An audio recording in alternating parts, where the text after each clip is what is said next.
Mick Simpson, and it was only my mother who called me Michael, and that was just probably when I was running away from her. But being born 10 years after my sister, I was brought up in the farming industry with a very strict dad, and in lots of ways to defend myself in my grown-up years. Like the lady said, I played football, rode bikes, fishing, and trying not to be a lout like everybody called me. Born in Wonthaggi in South Gippsland, and in the later years moving into the Goulburn Valley in the Shepparton area, owning my own business, and then getting tangled up in the fruit industry, and then in the transport industry in the Shepparton area.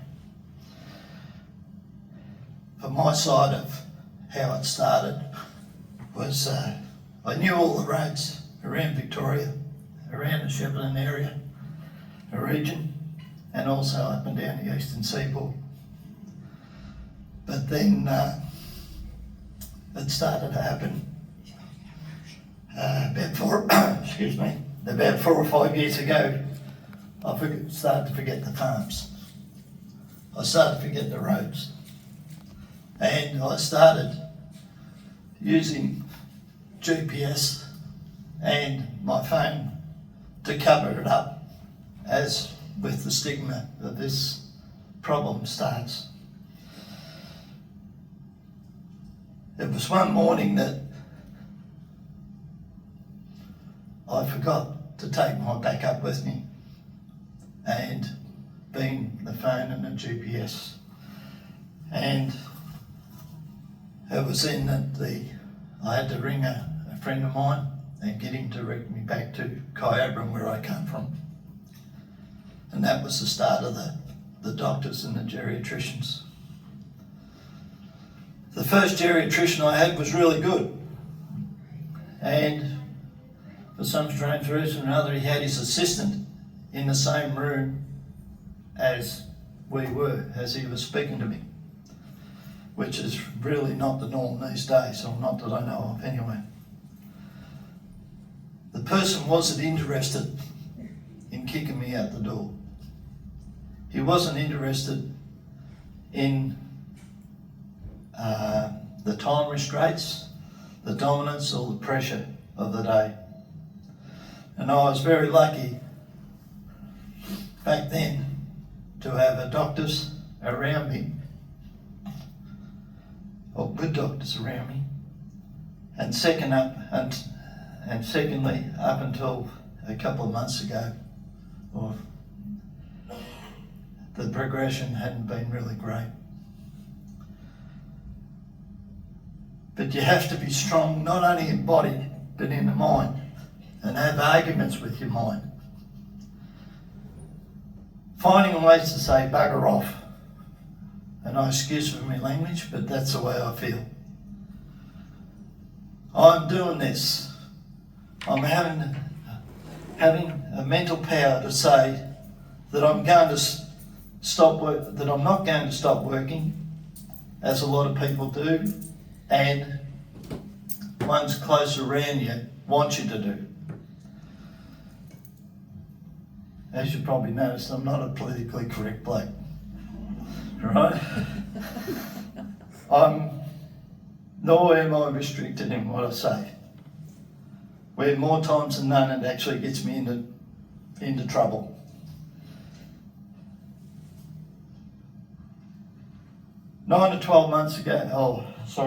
The first 9 or 12 months is so hard. Trying to find ways to prove the doctors wrong. Asking people, why should I stop? For me, emotion, head pressure, not headaches, head pressure. Trying to find answers. And of course, the mental pressure, which a lot of you know here today, dementia is just not forgetting words or faces, but it's the mental side that comes into it, a great deal. Thinking of just driving away sometimes, wondering what the future is going to be. Thinking of sometimes, unfortunately, of ending it. Sometimes frustration and anger can set the day. My late father used to say, stop being sorry for yourself and get and start doing something. And I really think, though he was so strict, his words have helped me through the last years. I now have to push myself and more. A young lady that looked after me asked me when I first got diagnosed what I would like to do with my life. Well, what do you say to that? I said, I don't know. I don't know what is going to happen. I've never been with people with this disease. I wish I knew now. Well, I was wrong. And that's when I started walking for our town and for our region.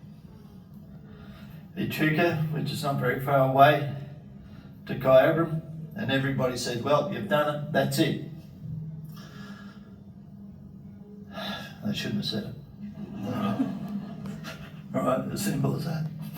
And that's so the next year, Cobram to Kyabram, 100 k's. And the words, right out, you've done it now, no more. But with all the turmoil in the head, you just don't need that conversation. The next year, nearly 80 people around the lake in Shepparton, and then a couple of months later, Kyabram to Melbourne, down to Parliament House, 190 k's, just for awareness and bring the awareness out into the rural area. And that's what we're all about, because in the rural areas it just seems to be so left behind. I got told I was an attention seeker, right? I just wanted to be phoner in the paper. And in some cases a lot more names than I can't say here today. So lying on the couch one day, I looked at my wife and I said, I'm going to Melbourne again. Now all you guys in here who have got partners or wives or girlfriends or whatever, have you ever had the look? Well, isn't it priceless, right? But to her credit, Carmel was with me from the start to finish. We now do a ride and drive in Kyabram each year with vintage cars and bikes and come together for awareness. We go into the street because we find that even though we do have a connection in meetings each month, the difference between in the meetings and in the street is totally different. And people will talk to you in the street more than they will come and speak to each other, sort of thing.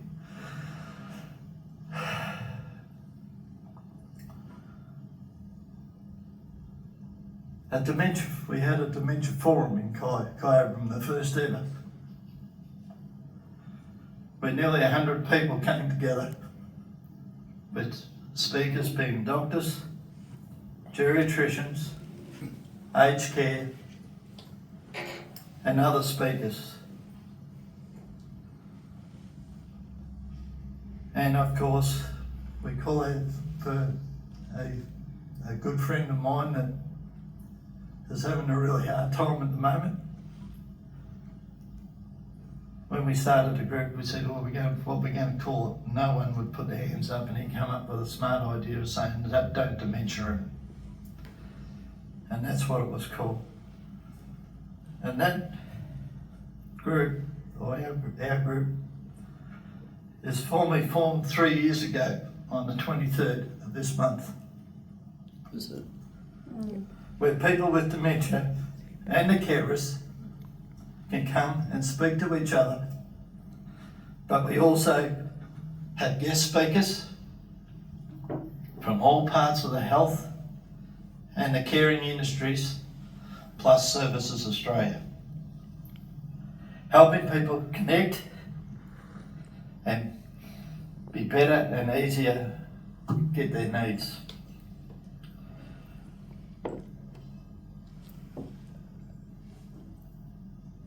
Where they can come on the one proviso that they take us for what we are and we take them for what they are.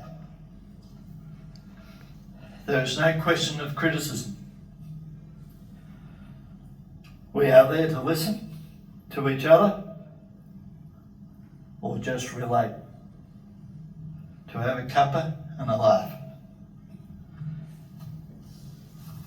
We also do a catch-up day where we give the meetings away and just get out and be informal with each other. And the whole system is going great. We now do a monthly article in our local newspaper where people with dementia, or the person with dementia, and a carer alternatively write a column which is called When Memory Fades, and which is going really good in the region. My connection is with rural people,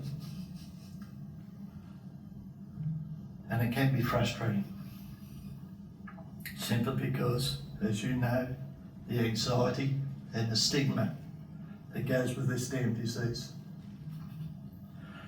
Rural people not being happy to come outside, to come past the front gate. But if successful, if you get them out, they come to the group and they love it. The old Australian saying, she'll be right, or I'll be right, it's just a pain in the backside, right? This is why we need, in the rural area, people on the ground. We need people to go into the homes. And you might laugh at this. And the first reaction is, where are we going to get the money to do it? Or, where are we going to get the people to do it?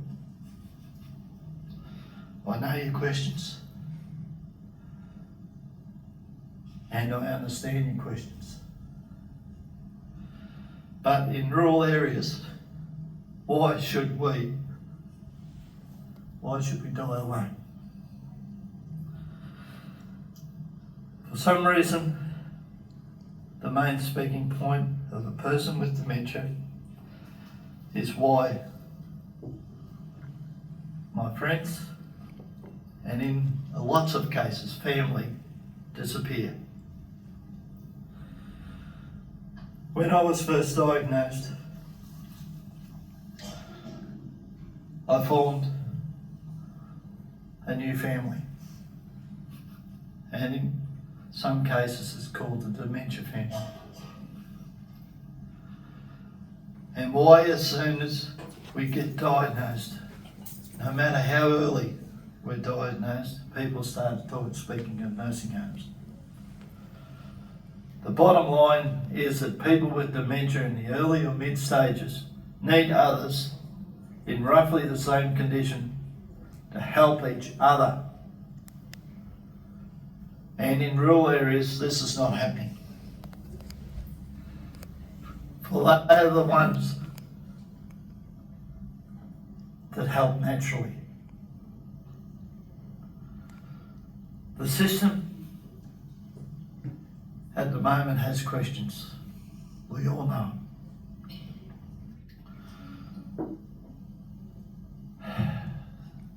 Some of us think just because our writings are on computer, everyone reads it. Or are we just seeking the easy way out? I can go into 5 rural homes now, this very minute, with people with dementia in it. And all they use their computer for is farming accounts, no Facebook, no chatting.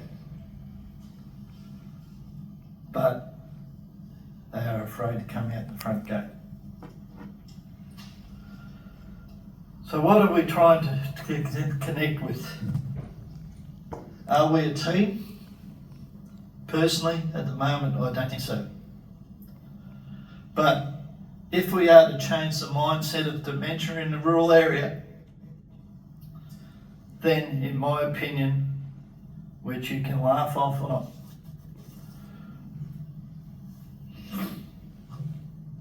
we have to become more than a team. We have to become a union and work together.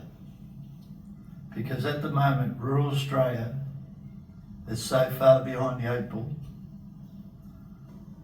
We work on figures, but those figures are so far out of whack just because of stigma and anxiety that goes with this disease, and especially in the rural area.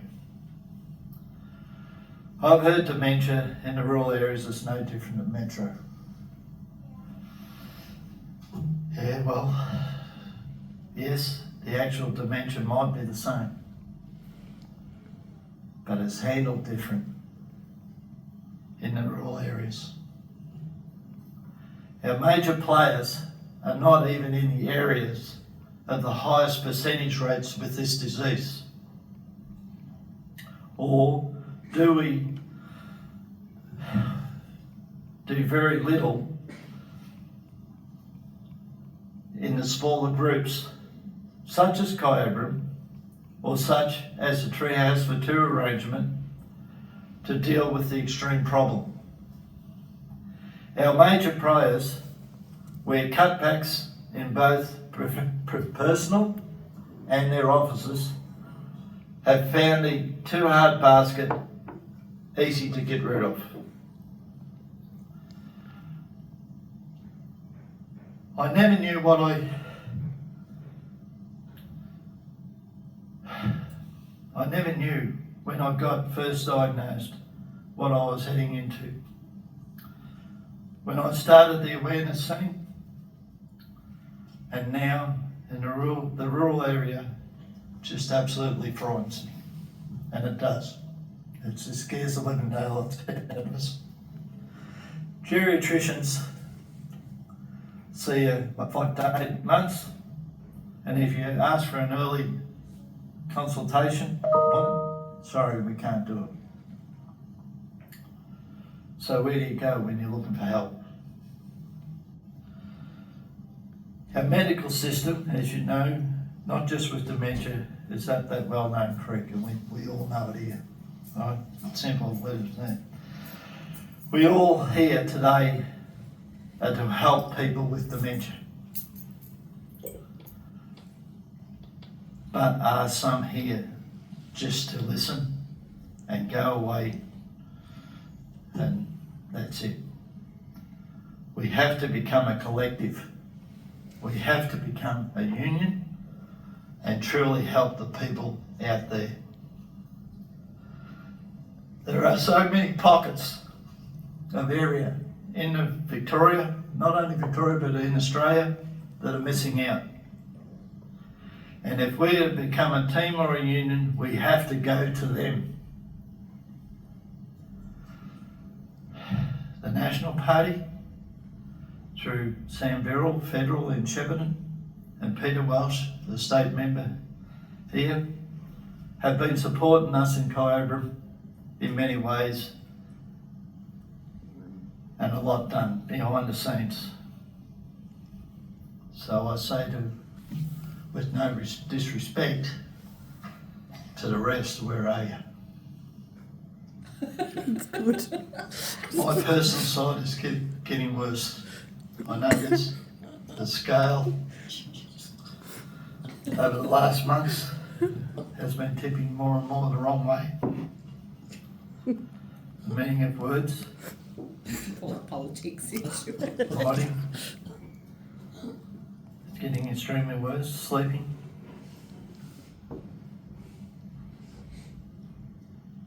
And the memory is becoming easier to forget. Concentration and the faces of family and so-called friends. And of course the frustration of this becoming more. My time with what I do is nearly finished. And I know this. I only hope the people who have helped me out and say their words of helping people with dementia come true. The most important thing is, until we get a cure, we need to help the people with dementia come out and speak to each other. There's no doubt about that. To help each other before nursing homes and the death, and in some cases in the rural areas, suicide. For you know dementia now is not just a mature person's disease.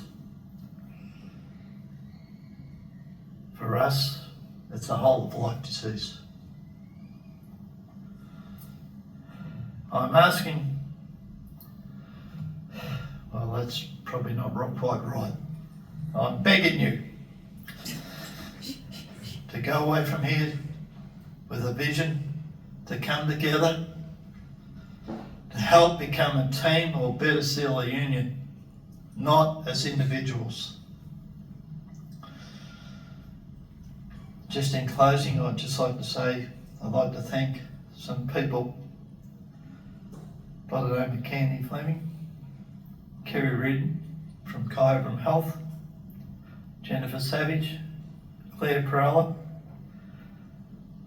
Kyabram Community and Learning Centre, which helps set up what we're doing up in our area, Dementia Australia, who have saved so many lives with the 1-800 number.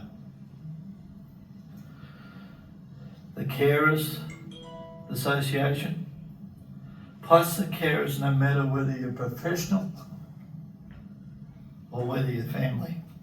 I thank you. But especially to the people with dementia who come out and have the guts to speak.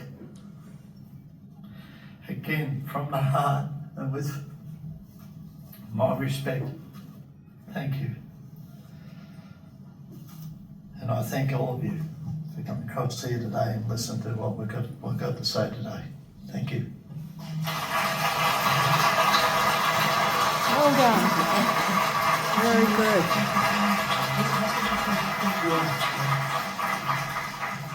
There was one question from the floor, and I know we're just running a bit behind time, but it's okay, Irene, if we just, great. If there's one change, Mick, that you would like to see in the community, I think you spoke about it, but maybe you can repeat it. What is it?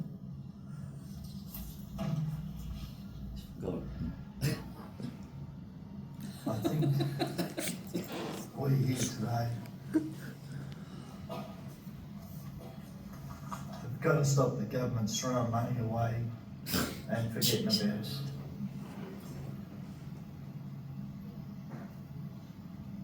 For us in the rural area, we see time and time again, and I have no disrespect for it whatsoever with the cancer program and what have you, and yet what do we do as far as dementia goes, as far as awareness? We see nothing out there until Dementia Week comes around. And that program that the Cancer Council have, and I respect it dearly, but why is dementia being left in the background all the time? Exactly. That's where I'm saying we need to become a union, and We need the help. the big thing in rural areas is awareness, because up until a few years ago the awareness wasn't there, and I just think we got to get backsides off the ground and get out there and try and bring the people out to help. People with dementia have got to help each other at this point of time, and unless you've got the feeling inside you, you don't know what's going on, and they are the people with the feeling inside them. Thank you, Mick. An incredibly powerful presentation. Thank you for your rawness, your honesty, your vulnerability, but especially for being so inspiring. I think everyone in this room can appreciate the strength that it took for you to share your story, but how important, and that was your key message really, isn't it? How important it is for people living with dementia to share their story, and for us to listen and to respect what it means to come together as community, like you said, Mick, as a union of people to support those in the community living with dementia and raise awareness, in particular in regional areas across the country. Thank you once again, Mick, for your presentation. It was really very powerful. Thank you very much. I reckon that's Jen sitting there. Great in message the there. front. Yeah. Now it's my great pleasure to introduce to you the second keynote address on the National Dementia Action Plan 24 to 34, 2034, by Professor Tanya Buchanan, Chief Executive Officer